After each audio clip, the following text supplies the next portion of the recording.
नमस्कार. जिल्ह्याचा number 1 news channel SBN news मध्ये आपलं स्वागत. मी निलेश निकम. जिल्ह्यासह राज्यात कुठे काय घडतंय याचा सडेतोड आणि पारदर्शक आढावा आपण या बुलेटिन मध्ये घेणार आहोत. सुरुवात करूयात आजच्या हेडलाईन्सने. सांगली सातारा विधान परिषदेच्या जागांसाठी 99.82% उत्साहात मतदान. काँग्रेस आणि राष्ट्रवादीतील कडव्या लढतीनं उत्सुकता शिगेला. 22 नोव्हेंबरला होणार मतमोजणी. दोन्ही उमेदवारांकडून विजयाचा दावा. पलूस तालुक्याच्या निवडणुकीमध्ये महसूल मंत्री चंद्रकांत पाटील प्रचारासाठी उतरले मैदानात.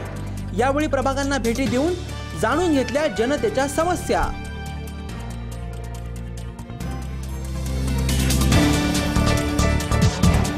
सांगली जिल्ह्यात नाकाबंदी दरम्यान 500 आणि हजारांच्या नोटा सापडण्याचं सत्र सुरूच.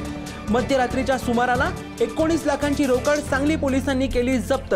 जिल्ह्यात सर्वत्र खळबळ.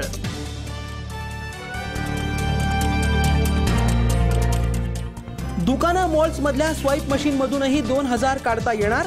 30 डिसेंबर पर्यंत कोणतेही ट्रान्झॅक्शन चार्जेस पडणार नाहीत. रिझर्व्ह बँकेचा निर्णय.